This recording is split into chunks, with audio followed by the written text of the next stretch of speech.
observe une constante chez l'être humain qui se manifeste dans le ventre de la mère quelques mois après la période de fécondation. Ce réflexe inné s'appelle l'agrippement. Il est commun à tous les primates. Une majorité d'humains de par le monde le connaissent. En fin de grossesse, le nouveau-né est en flexion maximale. Le siège en haut, la tête en bas, prête à s'agripper dès sa naissance. On voit bien ici une légère ouverture des cuisses qui préfigure l'enroulement des jambes du bambin autour du buste de sa mère, en assis accroupi.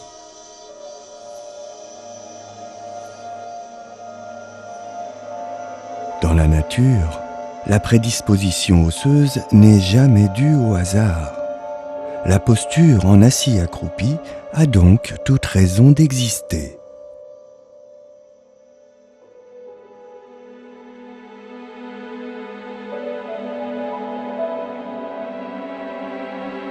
Dès la naissance, le bébé est naturellement soutenu sous le siège et dans le dos.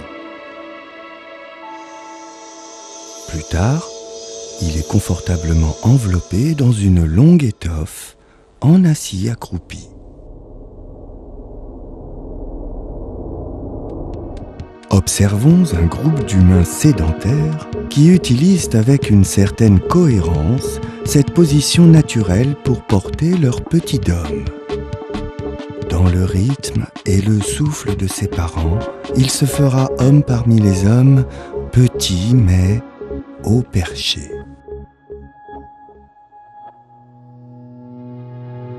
Au cours de son évolution, l'être humain a su mettre au point des techniques de portage plus ou moins adaptées à la physiologie et au comportement de son petit dôme. La plupart du temps, il cherchera le système de portage le plus efficace dans son contexte de vie. Parmi ces derniers, les modes de portage, disons en corps à corps, c'est-à-dire sur la hanche, le ventre ou dans le dos, semblent les mieux répondre à cette prédisposition en assis accroupi. Toutefois, ce sont d'autres bienfaits, sur les plans pratiques et affectifs, qui amènent les humains à utiliser ce type de portage aux racines universelles.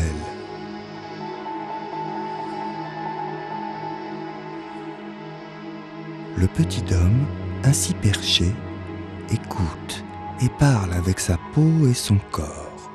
Les muscles de ses cuisses se tendent légèrement au rythme du porteur.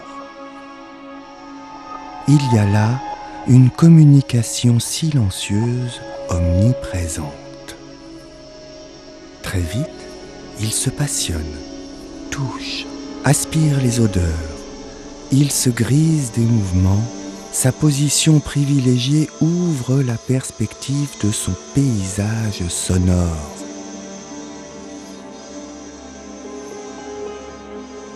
Tous les sons, familiers ou nouveaux, il les aborde en sécurité. Bientôt, il lève la tête pour mieux dévisager celui qui prend tant soin de lui, puis les autres qui s'adressent également à lui. Il se sent grand, fort, habile, touché, invité, pris en compte, ressenti, écouté. Il est de la tribu des nés en assis accroupis. Même chez l'humain sédentaire, le bébé reste nomade. Il vit en immersion sur son porteur de référence. Il sait les 1000 gestes qui se font au moment des repas, dans sa tanière et au dehors.